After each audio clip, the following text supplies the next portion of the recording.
6 foot का लड़का तकरीबन वो रह गया। वो जो लेके आए कलश में, वो कलश में उनके अस्थियां थी। उसने मेरे को बोला, साहब आप रो नहीं सकते।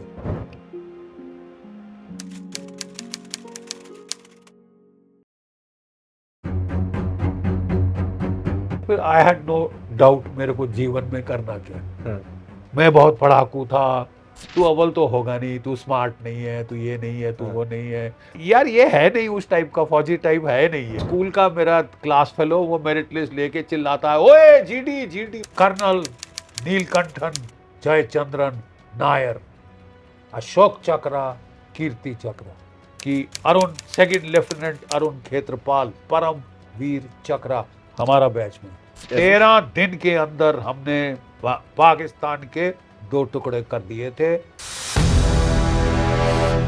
कई सारे व्यूअर्स जब आपका पॉडकास्ट देखते हैं, सुनते हैं, तो वो ये सवाल करते हैं, और ये बस मैं चाहूंगा कि आप इसको सम अप करते हुए बताएं कि भाई major general GD Bakshi sir ने कब ये फैसला लिया कि वो फौज में जाएंगे। थोड़ी सी उसकी किस्सा और कहानी बताएं। आपने 71 की जंग लड़ी, आपने करगिल का युद्ध लड़ा और फतेह किए दोनों युद्ध को। मैं पंजाब में लड़ा काउंटर टेररिस्ट ऑपरेशन। शुरुआत कैसे हुई? मैं कारगिल के युद्ध लड़ा, मैं किश्तवाड़ में 3 साल लड़ा, मैं रजौरी पुंछ में तकरीबन 2 साल लड़ा। ये शुरुआत कैसे हुई? ये शुरुआत देखिए, मेरे पंजाब से आप आते हैं? मैं जम्मू कश्मीर से जी। मेरा जन्म स्थान जम्मू है।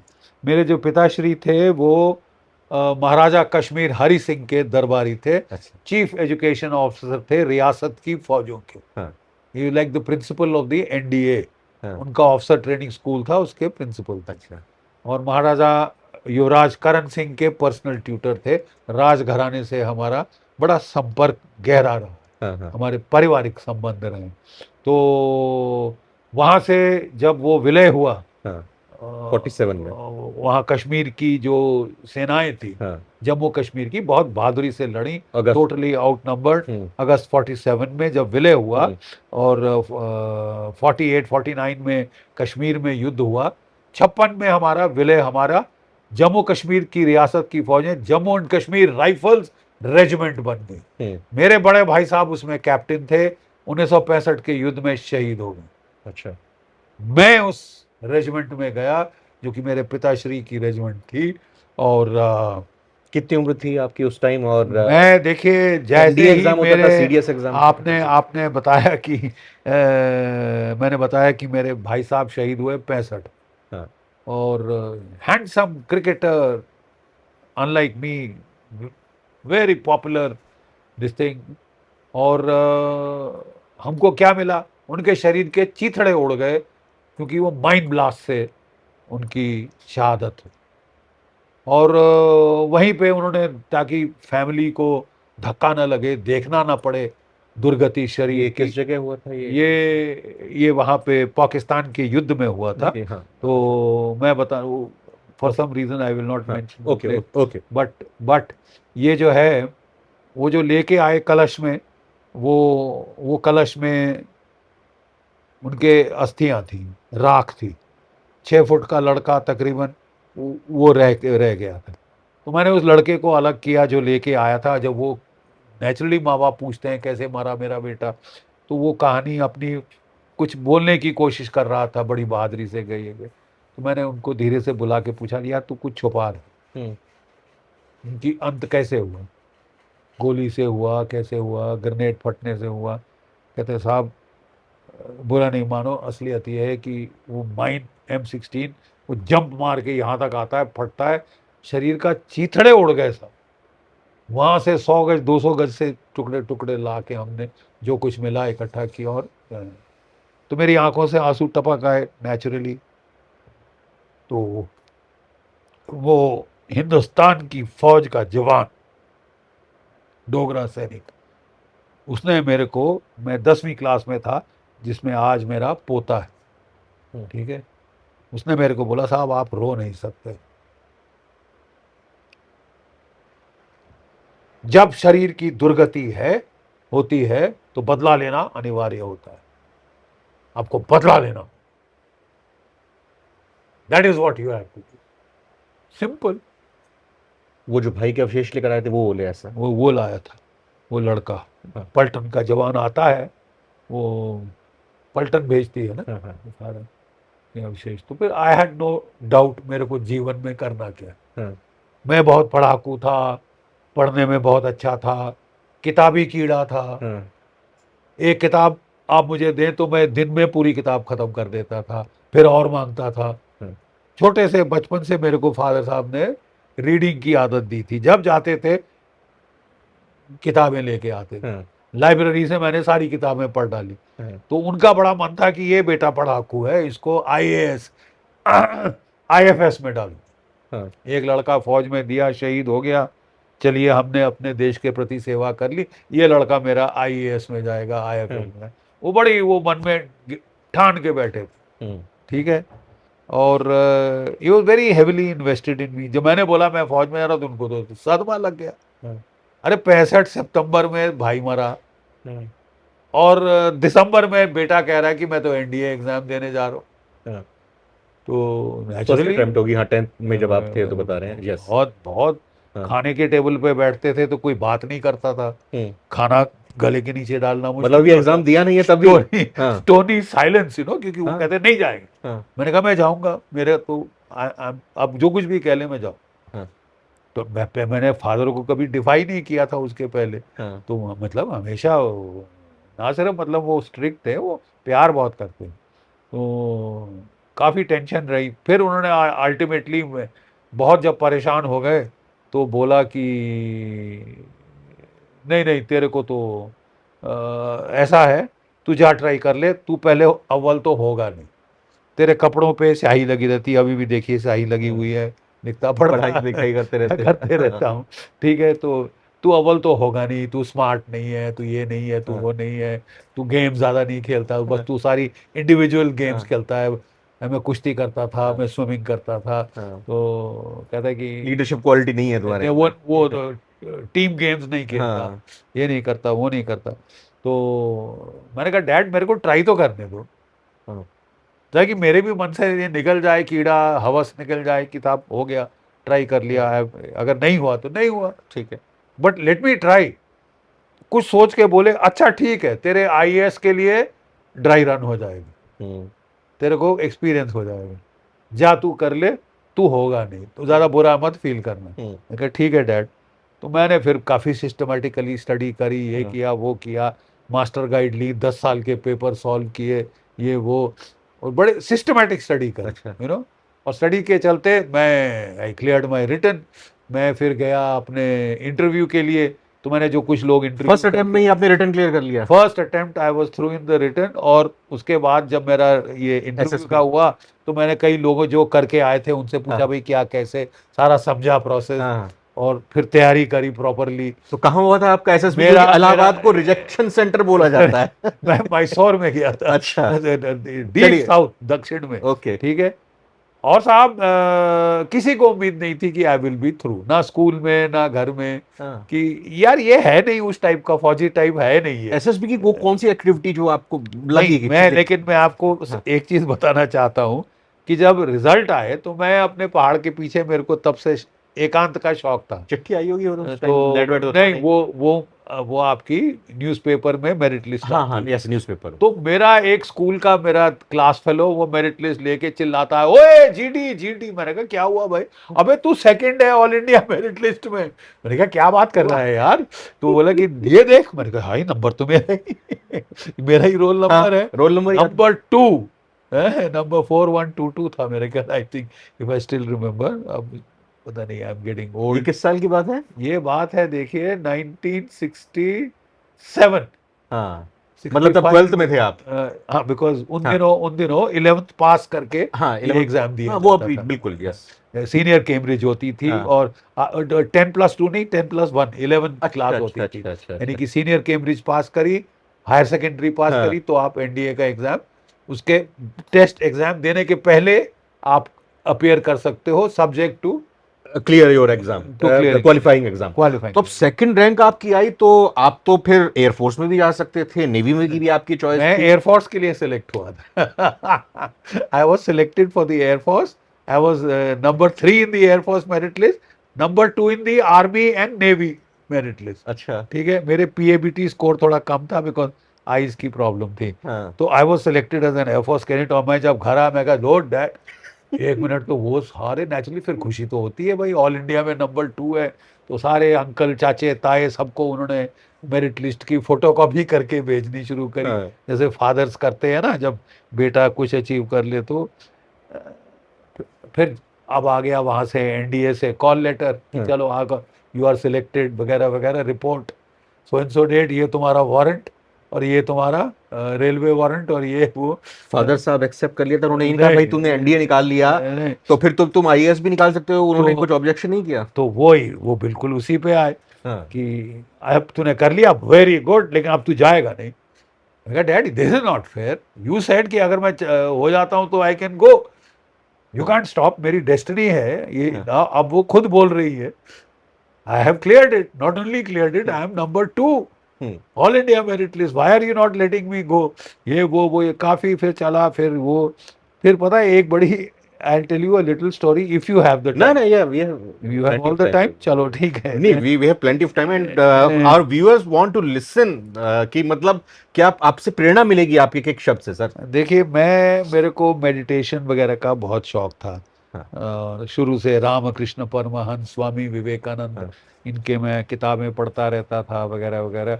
तो जब वो बहुत परेशान हो गए, वो बड़े वेदों के बड़े बहुत पढ़ते थे, बहुत अध्ययन करते थे वेदों का, और बहुत उनको आर्य समाजी थे, बड़े कट्टर, और उनको बड़ा शौक था. तो वो ज्योतिष में विश्वास करते थे.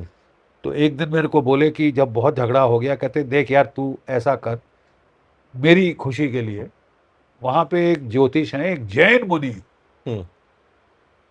और वो पैसा नहीं लेते किसी से, कुछ नहीं लेते, उनको शौक है वैदिक ज्योतिष का, उनका मैथमेटिक्स बहुत अच्छा है. तू उनके पास जा अपनी, वो मैंने उनसे बात करी है, वो कहते हैं उन्होंने तेरी पत्री देखी, वो तेरे से मिलना चाहते हैं. मैं कहा डैड मेरे को कोई ज्योतिष में विश्वास नहीं, सॉरी, आई बिलीव, मैंने हार्डवर्क किया है, वन बस बात खत्म. और ज्योतिष स्टार्स का क्या लेना देना है इसके अंदर? I have worked hard, I have made it, what is the stars have to do? No, जब when you are young you have that this thing, what do the stars have to do? तो कहते नहीं नहीं, तू उसके पास जा, तू इसलिए जा कि वो रामकृष्ण का अनुयायी. वो बोले कि साहब वो रामकृष्ण का अनुयायी है, तू मेडिटेशन करता है, वो बहुत पहुंचे हुए आदमी. I am sending you to him not because he is a astrologer, but because he is a follower of Ramakrishna who does a lot of meditation. तो उसकी इंट्यूशन भी है. Go listen to him, you will find him a good chap.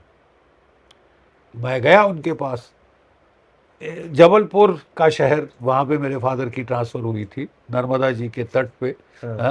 और शहर में एक crowded street के ग्वारी घाट, जलेरी घाट, नर्मदा जी के तट पे, वो वहाँ पे एक नैरो लेन, क्राउडेड लेन, बैक एली में चोर शराबा, ये वो. मैंने कहा यार यहाँ कौन मेडिटेशन कर सकता है?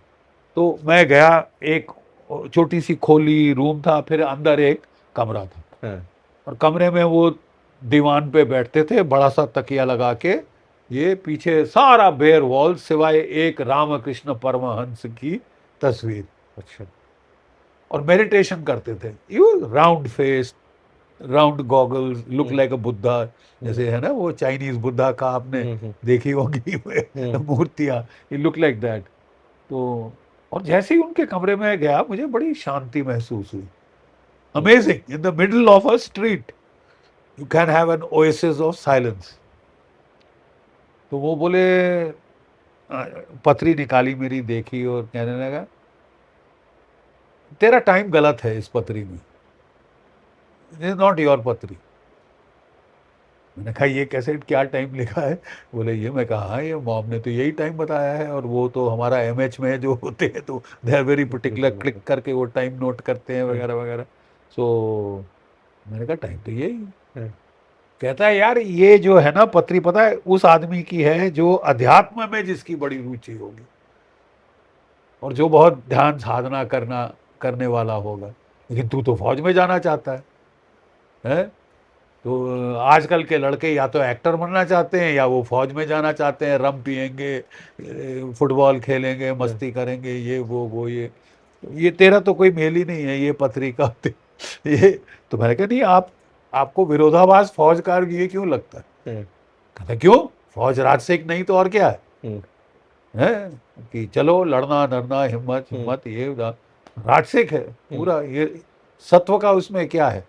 मैंने कहा आप ये क्यों नहीं सोचते कि अगर मैं फौज में गया तो मेरी हिमालय में आधी टाइम हिमालय में रहूं। अब मैं ऐसे संसार में आजकल के युग में अगर मैं संन्यास ले लूं और साधु बन के जाऊं तो लोग बोलेंगे भगोड़ा है। लोग बोलेंगे भगोड़ा है और खाने पीने के लाले पड़ जाएंगे। तो आप उनको कन्विंस कर रहे थे? हाँ, मैं उनको कन्विंस कर। पिताजी साथ में थे आपके? नहीं, पिताजी नहीं। अच्छा, वो नहीं गए थे। हाँ। उन्होंने कहा तू अकेले बात कर। तो मैंने कहा कि मैं वहां बैठ के ध्यान करूंगा, मुझे सरकार पैसे देगी, क्योंकि वहां इतना लोनली हो जाता है, या तो लोग दारू पी के ठप हो जाते हैं। मतलब मैं रहा हूं सिक्किम के चोला पहाड़, 16,500 फुट अकेला बंकर, महीनों महीने अकेला ऑफिसर। मेरे साथ जवान थे बट वो अलग। As an officer you can't mix around, you have to maintain your distance. तो मेरा बंकर अलग और मैं अकेला। किताबें जितनी थी पढ़ डाली।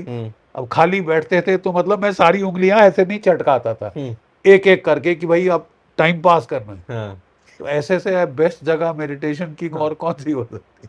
तो आपने कन्विंस कर लिया फिर? तो वो बड़े हैरान हुए, कहते हैं मैंने I never thought of the army in that light. देखिए हमारे देश में स्ट्रेंज ब्रह्म क्षात्र परंपरा है। ब्राह्मण और क्षत्रिय, शस्त्र और शास्त्र दोनों, सबसे बड़े लड़ने वाले हमारे सबसे बड़े जो है वो साधु संतों के तकरीबन कैटेगरी में रहे। गुरु गोविंद सिंह क्या है? संत सिपाही। महाराणा प्रताप को आप क्या कहेंगे? संत सिपाही। छत्रपति शिवाजी को आप क्या कहेंगे? संत सिपाही। Not a caste but it is the attitude. Normally बाकी कंट्रीज में सिपाही वो होता है कि जो रम पीता है, दारू पीता है, एंजॉयज लाइफ, ये विमेन वाइन सॉन्ग, ये सारा उस ऑल आर्मीज, फॉरेन आर्मीज में ये 2-3 आर्मीज में ये नहीं है। एक ट्रेडिशन है जापान की आर्मी, सामुराई ट्रेडिशन। उनका कुछ गलत खाते पीते नहीं। पोएट वॉरियर मेडिटेशन वो करता है, कराटे वो जानता है, स्वॉर्डमैनशिप केंडो वो करता है, मार्शल आर्ट्स, फाइन आर्ट्स दोनों ये वो। So there is something called today scholar warrior, new breed. तो ओ सर, जब जबलपुर से फिर आप वापस गए घर, फिर मतलब मैंने उनको बोला कि आप उनसे बात कर लो, उन्होंने बोला इनको जाने दो। तो हैरान हो गए पिताजी की क्या जादू करके आ गए, क्या जादू करके आ गया। लेकिन एक चीज उसने मेरे को बोली थी जो बिल्कुल सही बैठी। उसने कहा था एयरफोर्स से चेंज कर ले। अच्छा, तेरे को हवा से बहुत खतरा है, वायु से बहुत खतरा है, एक्सीडेंट का, ये का, वो का, ये वो, फौज में जमीन पे लड़। तो मैं गया, मैंने फाइनल टर्म में चेंज किया। और ये चेंज बड़ा मुश्किल होता है, सर्विस का चेंज कराना। तो वही आपकी एनडीए खड़गवासला पुणे में आपकी ट्रेनिंग हुई? देखिए हाँ, आई एनडीए खड़गवासला, 3 साल ट्रेनिंग वहां हुई, 1 साल ट्रेनिंग आईएमए में हुई। एनडीए खड़गवासला की जब मैं फाइनल टर्म में आया तो मैं उसके पहले मैंने एप्लीकेशन चौथी टर्म में डाल दी कि मेरी सर्विस चेंज कर दी जाए। तो मेरा डिविजनल ऑफिसर आर्मी का था, वो बड़ा हैरान हुआ, खुश तो हुआ लेकिन बड़ा हैरान, कहता पागल है क्या, अबे रगड़ा है फौज में बहुत है, कहाँ जाना है फौज में, ईएमई शीएमई? मैं कहा सर इन्फेंट्री में आना। कहता रगड़ा अच्छा खाएगा, सोच ले। बड़े लोग ललचाते हैं कि उनको एयरफोर्स की नौकरी मिले, फ्लाई करे। मैंने कहा सर प्रॉब्लम ये है कि जब मैं अपने मेडिकल के लिए गया था तो उसने मेरे को मेडिकल में बोल दिया था अभी तो तेरी आंखें ठीक है, मैं फिट पास कर रहा हूँ, लेकिन ख्याल करना तेरे को आंख की प्रॉब्लम हो सकता है। मैं कहा सर अगर आंख की प्रॉब्लम मेरे को आई आगे तो मेरे को फ्लाइंग नहीं मिलेगी। तो मैं एयरफोर्स में अकाउंट्स ऑफिसर थोड़ी ना बनने जाना, बनने की जिंदगी गुजारनी है। इन्फेंट्री में better that I change now. कहता ओके आई एग्री। तो उसने केस टेकअप कर लिया और किस्मत मेरी ऐसी कि एक और कैडेट था आर्मी का जो एयरफोर्स में आना चाहता वाह। था, तो हमारा स्वैप कर दिया। अदला बदली हो गई। अदला बदली हो गई, नहीं तो उनका एक क्वांटिटी में कम हो जाता तो फिर वो चें करते कि नहीं नहीं, ये कैसे हो सकता वैसे भी है। एयरफोर्स और नेवी में थोड़ा कम वो बड़े क्वांटिटी रहती है, बड़ी सिलेक्टेड। कम क्वांटिटी रहती है। तो कोई तो I change from the air force, क्योंकि बहुत लोग मेरे साथी बड़े हैरान हुए कि तू पागल है टोटल। अच्छा। तू पोंगो बनना चाहता है। ये तो पोंगो मतलब ग्राउंड सोल्जर हाँ। है। मैं कहा हाँ, किस्मत वही है, डेस्टिनी वही ले जा रही है, और बिल्कुल सही चॉइस करी। क्योंकि एयरफोर्स में अगर मेरी आंखों की प्रॉब्लम आती हाँ। तो फ्लाइंग मेरी गई। ट्रेनिंग में रगड़ा लगा था। अच्छा खासा रगड़ा। वो कहते हैं ना, we went as boys, we came out as men. मैं एनसीसी में भी था सर, मैं तो उसमें ये कहा जाता था भाई जितना जो है, एक कहावत है फौज में कि जितना पसीना और खून आप अभ्यास के मैदान में बहाओगे उतना ही जितना कम पसीना पसीना आपको। ट्रेनिंग में बहाओगे, उतना लड़ाई के मैदान में खून कम बहेगा। हम्म। बहुत जबरदस्त रगड़ा लगता है, यानी रगड़ा लगना भी चाहिए। हाँ। Let me tell you the second part also. हाँ। ये इजी प्रोफेशन नहीं है, हाँ। इसमें कमजोर कड़ी नहीं हो सकती। हाँ। वो टूट गई तो पूरी चेन टूट गई। हाँ। You can't you can't be weak, हम्म। Mentally strong, even more than physically strong, mental toughness. हम्म। और एनडीए के 3 साल के बाद आप कुछ भी आप दुश्मन का टॉर्चर भी सह सकते, मैं इतना बता दूं। सर्विस बहुत लंबी रही। 37 आपने साल 2 युद्ध लड़े और बाकी आपने जो चीजें बताई कि कहाँ कहाँ पे मैंने आपने सर्व 5 किया। युद्ध लड़े। थोड़ा मैं चाहूंगा कि इसके बारे में एक आप ब्रीफ देखिए, सिनॉप्सिस दें। वो हमारे बैच को कहा जाता है born to battle batch. Born to battle, इसी हमको लड़ाई के 1 महीना पहले कमीशन किया, कमीशन दी, स्टार लगाए, 10 दिन छुट्टी दी माँ बाप देखने, ट्रेन में बिठाया, सीधा सिलीगुड़ी स्टेशन उतरे। और जहां खचा खच फौज भरी थी, स्टील हेलमेट, और वहां पे कोई छत नहीं थी। हम्म। वो रेलवे स्टेशन सिलीगुड़ी की, उन दिनों छत भी नहीं होती। हाँ। हाँ। हाँ। और वहां पे सब संगीन चढ़ाए, हमारे सिपाही हजारों की तादाद में हाँ। वो बैठे थे। हम उतरे, एक दूसरे के गले लग रहे थे, तो हमारे जवान आए, ओ साहब जी जल्दी करो, पलटन बांग्लादेश में। तो ये अपना ये अमेरिका, ये 71 ट्रंक, अक्टूबर के आसपास की बात है। नवंबर 25 की अच्छा। बात है। अक्टूबर और 71। लड़ाई जो है हम्म। आपकी हम्म। 3 दिसंबर को नहीं शुरू हुई थी, हम्म। बहुत पहले हमारी फौजें अच्छा। अंदर घुस गई थी। ठीक बात है। ठीक है, हम लोग अंदर थे, तो आधे मुक्ति वाहिनी के, हाँ। अब खैर तो खैर उन्होंने कहा कि भाई जल्दी करो। जल्दी करो साहब, अपनी वो, मैं कहा ये ट्रंक शंक आ जाएगा। बोले साहब जी फिक्र ना करो, ये रियर में जाएगा, हाँ। आप अपना पैक पिट्ठू उठा लो। ठीक है, ये लो साहब स्टील हेलमेट, और ये लो आपकी स्टैंड मशीन कार्बाइन। हाँ। ठीक है, ये संगीन है साहब, जब गाड़ी में बैठ जाओगे चढ़ा लेना, कहीं कुछ भी एम्बुश एम्बुश कुछ भी हो सकता है। हम्म। ठीक है, तो जल्दी करो साहब जल्दी। हम एक दूसरे को गले मिल रहे थे कि भाई शायद मिले कि ना मिले। और मैं आपको बताना चाहता हूं कि सर्विस की पहली रात हमारे कितने सारे साथी शहीद हो गए, किसी का हाथ गया, किसी की टांग गई। ठीक है, लेकिन हमें बड़ा फख्र है कि ये अचानक ऐसे। 13 दिन के अंदर हमने पाकिस्तान के 2 टुकड़े कर दिए थे। हमने बांग्लादेश का बाहुबल से निर्माण किया था, एक नए देश का। ठीक है, बहुत कम फौजें ये बोल सकती, बांग्लादेश का निर्माण किया था, और ढाका पे फतेह हुई हुई थी। 93,000 कैदी हमने देखे हैं। ठीक है, और ये शुरुआत थी। ठीक है, ये शुरुआत थी, और मेरे कई साथी बेचारे जैसे मैंने बताया शहीद हो गए, लेकिन बड़ा फख्र है कि अरुण, सेकंड लेफ्टिनेंट अरुण खेत्रपाल, परम वीर चक्रा हमारा बैच में 21 वर्ष की आयु पे, हमारी आयु थी उस वक्त 19, 20, 21। मेरी आयु 21 वर्ष की थी, खेत्रपाल की आयु 21 वर्ष की थी। आज मैं 76 वर्ष का हूँ, गोइंग ऑन 77। आज वो जीवित होता 76 साल का होता, but he will for ever be 21, हम्म। जिस उम्र पे वो शहीद हो गया अपने वतन के लिए। हमारे कोर्स में एक और हाईएस्ट अवार्ड है, कर्नल नीलकंठन जयचंद्रन नायर, अशोक चक्र, कीर्ति चक्र।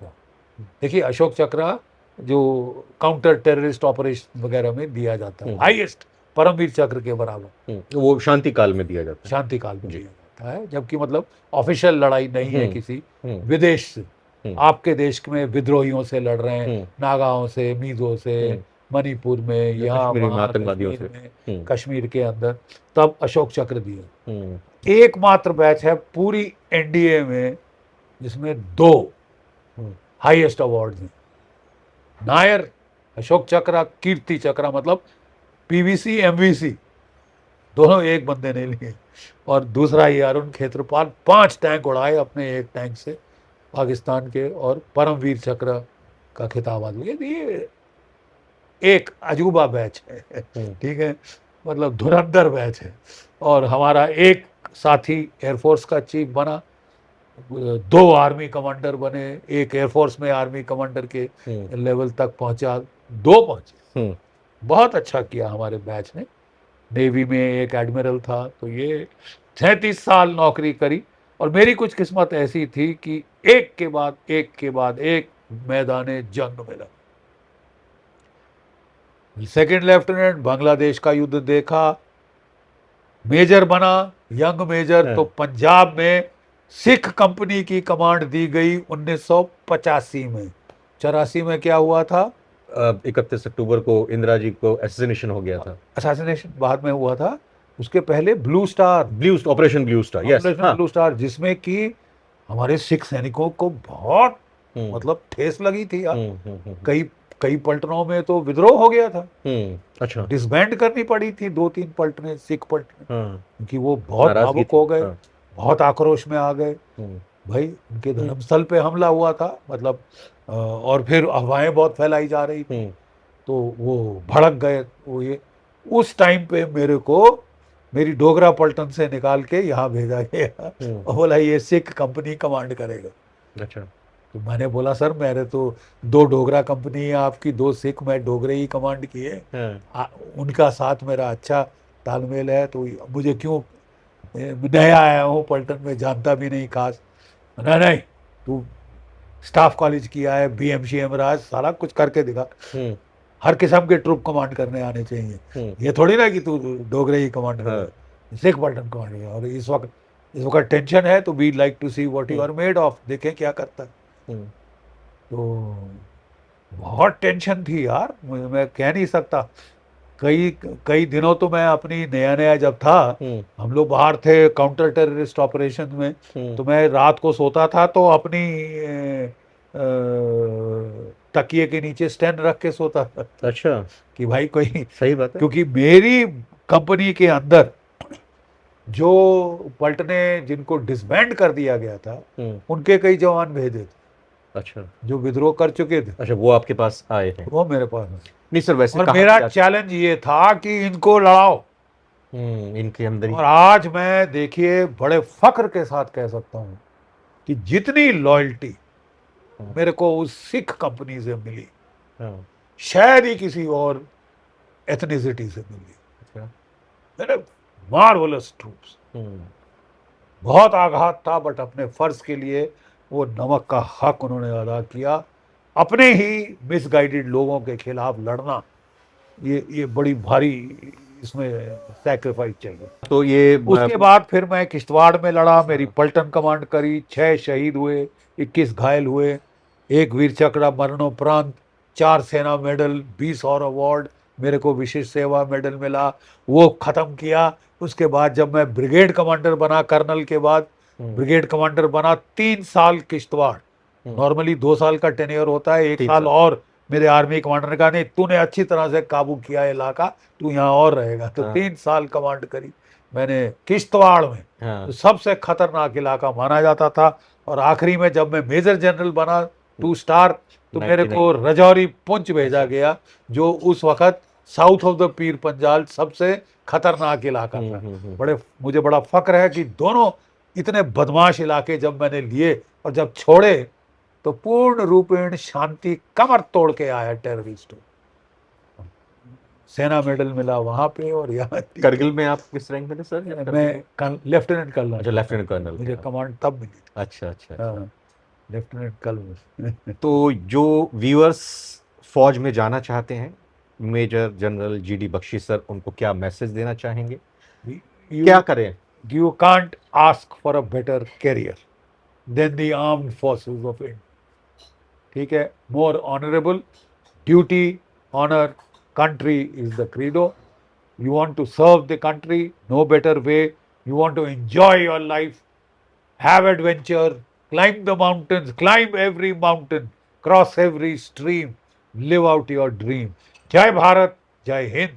जय हिंद सर, बहुत बहुत शुक्रिया। नवभारत टाइम्स एनबीटी पॉडकास्ट में Thank you. तमाम मुद्दों पर जीडी बख्शी सर ने बात की और इतना समय निकाला। अमूमन सर बहुत व्यस्त रहते हैं, बहुत बिजी रहते हैं, लेकिन हमें इतना प्यार और दुलार इनका मिलता रहा है कि आज इन्होंने बहुत सारे टॉपिक्स पर बात की जिनके बारे में आप जानना चाहते हैं। और जैसा कि मैंने पहले ही बताया कि मैसेजेस जो आपके आते हैं, आप जीडी बख्शी सर किस वजह से फौज में आए, क्या उसके पीछे की कहानी थी, मुझे नहीं लगता कि आज से पहले सर ने अपनी दिल की बात कहीं और किसी मंच पर कही होगी।